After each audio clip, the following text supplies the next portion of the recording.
All right, football at 4. John McMullen on the Boardwalk on the hotline talking NFL. Eagles moves today. They made a handful of them. We'll dive right into them as the Eagles have signed Malik Jackson. They brought back Jason Peters, and there is some rumbling out there that they could have a reunion with Deshawn Jackson. What else could be on the agenda? We'll get into that with John McMullen at JF McMullen right now on the Boardwalk on the hotline here on the Sports Bash on 97.3. ESPN. John, legal tampering. Woohoo! Yeah, how about it? I was just telling Josh, you're getting all the stupid money before the smart money comes in. But you see some of these deals, and they're just head shakers. And I just tweeted, hey, players should go for every dollar they can get. But you just know, right now, some of these contracts you see, 2022, these guys are going to be right back on the market when these teams can get out of these contracts. Yeah, I always feel like, these guys, fight and fight and fight for these ridiculously large contracts, and in the end, they actually end up hurting more than helping. Like you're almost saying, just take a 3-year, $21 million deal instead of this 6-year, $84 million deal, because you're more likely to at least get the $21 million. Yeah, well, I mean, if you look at the guaranteed money Landon Collins get, and we'll see if it's fully guaranteed, but 45 is the number. So that's the ultimate number he's shooting for, and that's all he's going to get, because that contract ain't going to work for them as soon as they can get out of it. And that's not an indictment of Landon Collins. It's just the reality, and I'll say the same thing about Trey Flowers, Trent Brown, players like this. The expectations become so out of whack. They're very good players, but they're now being paid like superstar players. The production's not going to be there as superstar players. And what do people do when they expect a superstar and just a good solid player shows up? They get disappointed. Yeah, Landon Collins, 6 years, $84 million, $45 million guaranteed. Trey Flowers ahead in Detroit. We'll get into some of those in a minute. Let's first Malik Jackson, 3 years, $30 million with Philadelphia as Howie Roseman replaces Tim Jernigan. Yeah, now that's a smart move, and I'm not, obviously it's very cost effective for a player who was in the Pro Bowl 2 years ago. We kind of mentioned when the Jaguars last week on the show, when they cut Malik Jackson, I mentioned that would be a perfect fit for Philadelphia. So from a football perspective, it makes sense. I was hopeful they were going to get him on a 1-year prove-it deal. I had to go a little bit farther because Green Bay was in the mix as well.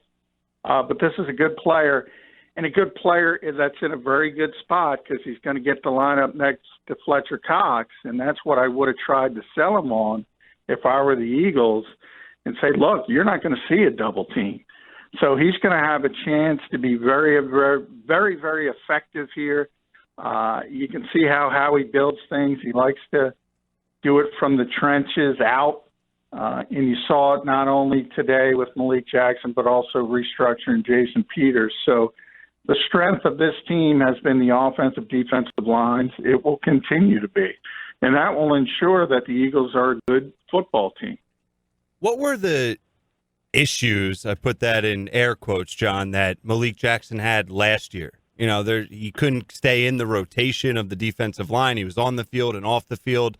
I don't know. I'm genuinely asking you to kind of shed some more light on that because, I mean, the Jaguars, the whole team had. We just mentioned some of the crazy contracts guys are getting. Malik Jackson got that from Jacksonville a few years ago, coming up a Super Bowl win in Denver. His cap number this year in Jacksonville was set to be $15 million. So Jacksonville kind of knew late in the season they weren't going to be able to bring him back, so they started to look in other directions. Okay. It wasn't necessarily that he wasn't effective.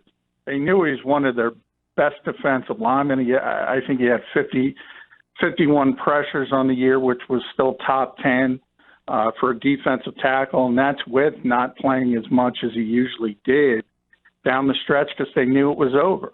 And it's kind of ironic that Jacksonville had to do all those moves, cut not only Malik but a number of other players to make room for Nick Foles, and the Eagles are able to get him. was almost like a straight-up trade. Jackson for Foles. Almost. If it, and to be honest, if everything goes as it should and Carson Wentz is able to stay healthy, granted that's a big if with his history, that's better for the Eagles because you got a starting player for a player that would have been a backup. Yeah, no, I mean, how do you see Jackson fitting in on this team? You got Fletcher Cox and Malik Jackson, assuming he would take over that starting role next to Fletcher. Yeah, no question. And you expect – Real quick, is he a better player than Jernigan? Yeah, certainly the injured Tim Jernigan. If you look at the Tim Jernigan that came here from Baltimore, if you think about how effective he was about the first 6 or 7 weeks of the 2017 season before he got banged up with the ankle, and then obviously the back in the off season, which was really serious. That Tim Jernigan, they're very comparable players, I think. So you're going back to sort of what you had for only, it turned out, for 6 or 7 weeks before the injury started to pile up with Tim Jernigan. But it's a great fit. He's not a superstar by any means, but he's a really good player. And as I said, a really good player that's never going to see a double team because he's playing next to an all-pro. So that makes him an even better player because of the situation. Yeah, Malik Jackson, former Jaguar, is now a Eagle. He gets 3 years, $30 million. And they also restructured the deal with Jason Peters. Now, mixed reaction out there. Some people are, he's too old. He's not on the field all the time. But as you've mentioned, yeah, he might not be the same player, but that position in the league is not very good, and he's still one of the better. Well, exactly. And you look at Trent Brown and what he was able to sign for. That's the going rate for a competent left tackle. And Jason Peters isn't what he once was as a future Hall of Famer, as a 6-time All-Pro. But when he was healthy, he was still above average. And now you're even getting a better deal. To be honest, $13 million, which was his original cap number for a left tackle, isn't out of whack for an above-average left tackle. So now the Eagles get a better deal than that with $10 million. This might be the swan song, and you do want to keep developing guys, whether it's Vitae, whether it's Jordan Mailata, whether they get somebody else in the draft. You do want to get that heir apparent in-house and go in that direction. But you could do a lot worse than Jason Peters at left tackle. And now you solidified that offensive line. Same guys, same 5 guys. That's the strength of your offense. It'll continue to be the strength of your offense. And that's it. You could do a heck of a lot worse than Jason Peters. And if you are going to move on, you have to ask yourself, well, who are you going to bring in that's going to be better? And maybe they can bring in a young player that will be better in 2021 or 2022, but they're not going to be better this year. And this is a team that's trying to win the Super Bowl. Does this change? I asked you last week, John, about their strategy going into free agency and the draft and trades. And D-tackle has been the position that we've been focusing on a lot on this show, and just any analysis that you hear with how the Eagles are going to approach this offseason. Are they going to load up there? I still think they're going to draft a defensive tackle, could be a defensive end. They're certainly in one of those first 3 picks, they're going to pick a defensive lineman for 2 reasons. One, that's the deepest position in the draft, the defensive line as a whole. And secondly, they do have to start getting a little bit younger, and they do like a rotational system. So remember, you still need an extra defensive tackle. You have Trevon Hester, you have Bruce Hector, but those are not proven players. At defensive end, you've lost Michael Bennett. So Chris Long is going to be happy. He's going to have that 3rd down role. He's going to be back. So you still have Brandon Graham, Derek Barnett, Chris Long, but you need a 4th. And you can't necessarily count on Josh Sweat because of the injury history. So you got to keep bringing bodies in. And the good thing is, if you get a young defensive tackle, you can groom them behind 2 really good players. So that's an ability to add a young player to a position of strength that you kind of do because that's where the draft tells you to go. There's just too many good players, and you're going to be able to get one. John, the other news today, obviously, is Deshawn Jackson. Now, I feel like we had this conversation about a year ago or 2 years ago. We have it every year. And when he was a free agent, and the word was he wanted to come back to Philly. Well, he ended up going to Tampa. And now Tampa is saying, hey, look, we can't afford you anymore, so we're either going to trade you or cut you, and he wants to come back to Philly. So are these rumors this time more realistic, and does it make sense to bring Deshawn Jackson back? Well, I personally, I prefer to go in a different direction because he is 32. He is a speed receiver. That trait has certainly not declined to this point, but we talk about it a lot, Mike, about how you have to be careful and when the descent comes, it generally pretty quickly. I think there's an opportunity to get younger. But, speed receiver is one of those positions the Eagles have struggled at basically since Deshawn Jackson has left here. And they tried it with Torrey Smith, didn't work. They tried it with Mike Wallace, didn't work. There's an opportunity if he wants to come back here, if he wants to accept a deal. It's not going to be $10 million a year like he was scheduled to make in Tampa. If he's willing to be in the $7-8 million range, I could see the Eagles taking a chance because they do think that window is open for a potential Super Bowl contender.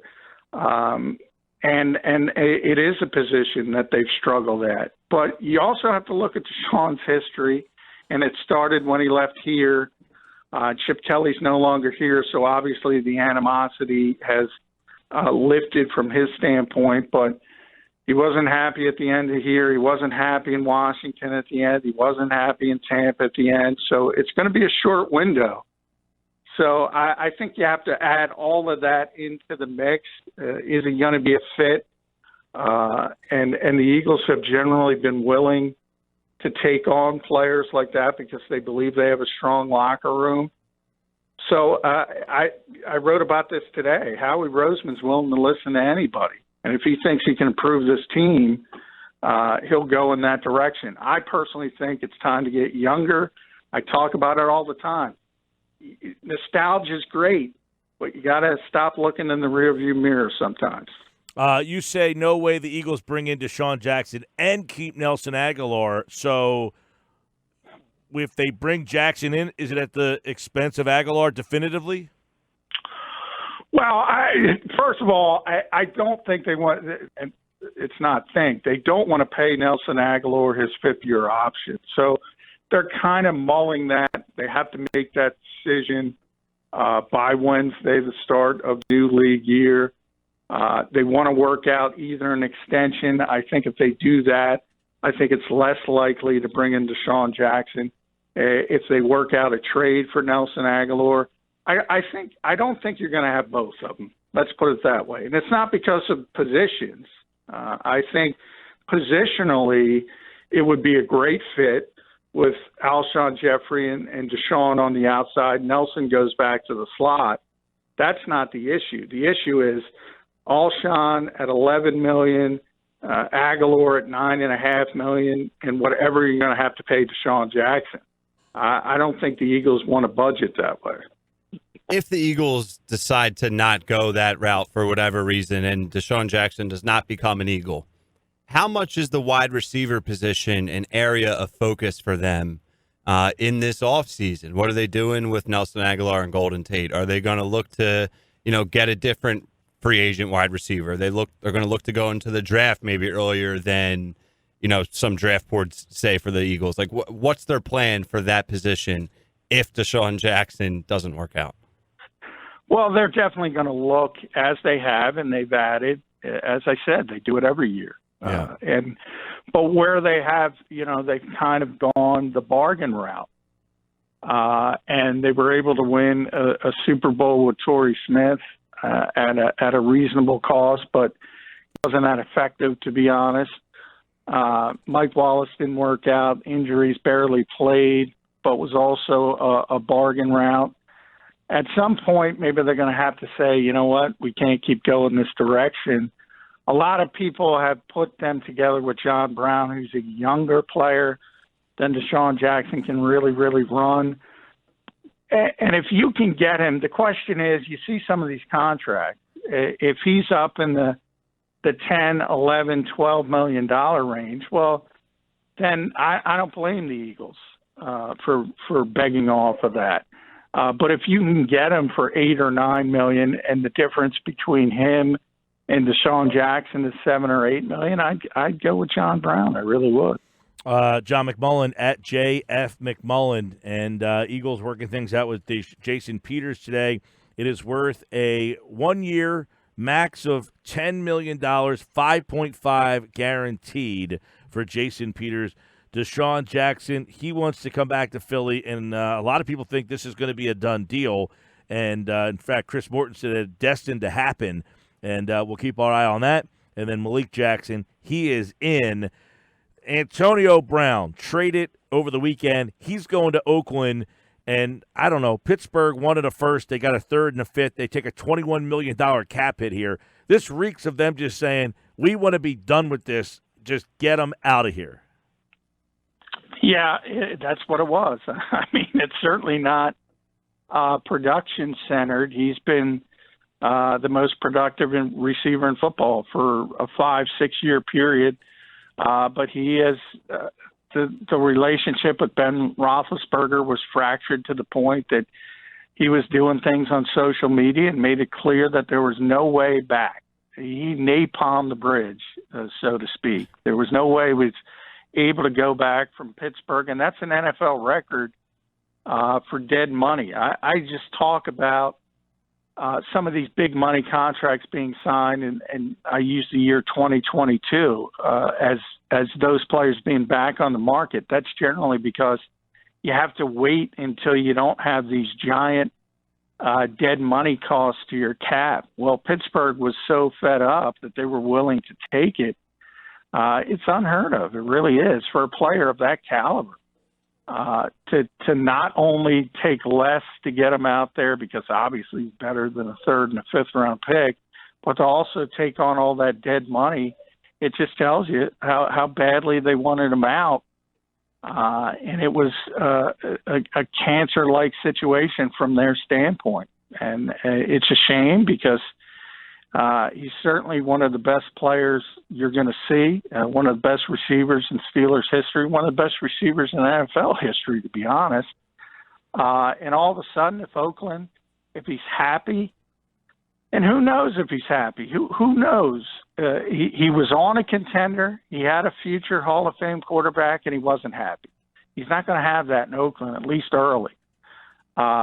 So maybe the money placates him. He got some extra money, but he was making a lot of money. So it's really one of those things where you have to say, how long is he going to be happy? Sort of what I just said with Deshaun and his history of, he's happy with the Eagles, but by the end, he's unhappy. He's happy with the Redskins. By the end, he's unhappy. He's happy with the Bucs. By the end, he's unhappy. Some people are just like that.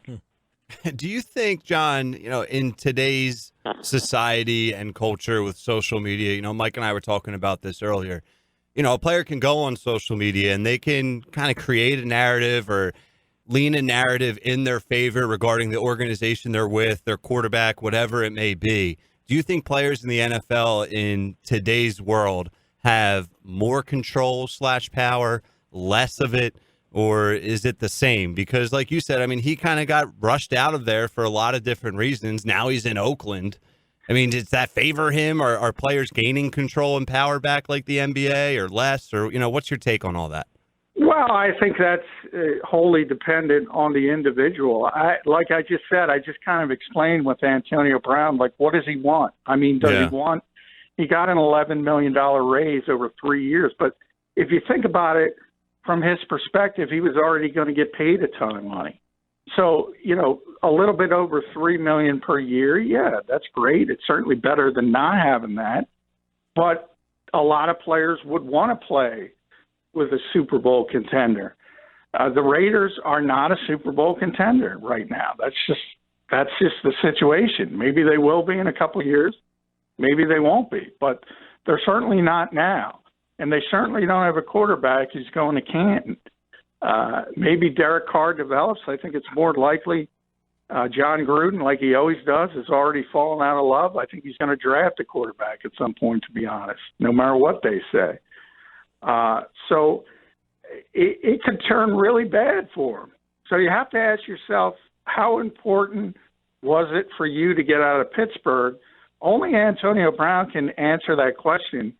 But from your standpoint, yeah, I mean, with social media, if you want to push the situation, you can force your way. This proves you can force your way out of anywhere because the Steelers were willing to take on that $21 million of dead cap.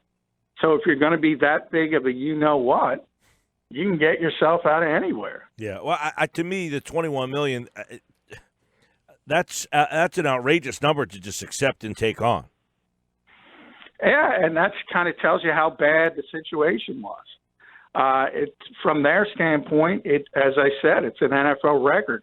It certainly doesn't look good from the Pittsburgh Steelers, who have been, for over 50 years, the definition of consistency and continuity in this league. 3 head coaches, just rock-solid front office, and now they look like minor leaguers because of how they've handled not only Antonio but also Le'Veon Bell. So they're not looking good, and they know they're not looking good, and they were still willing to do it, which tells you how bad the relationship was. Does Oakland look good? People were making fun of them and mocking them. Does Oakland now look like, hey, maybe they do have their stuff together? Well, and that's the thing, and I've said this from the start. I mean, people ripped them to shreds for trading Khalil Mack and trading Amari Cooper, but they don't wait for the back end. They don't wait for the trade and see what they're getting back. They just see the immediacy of it.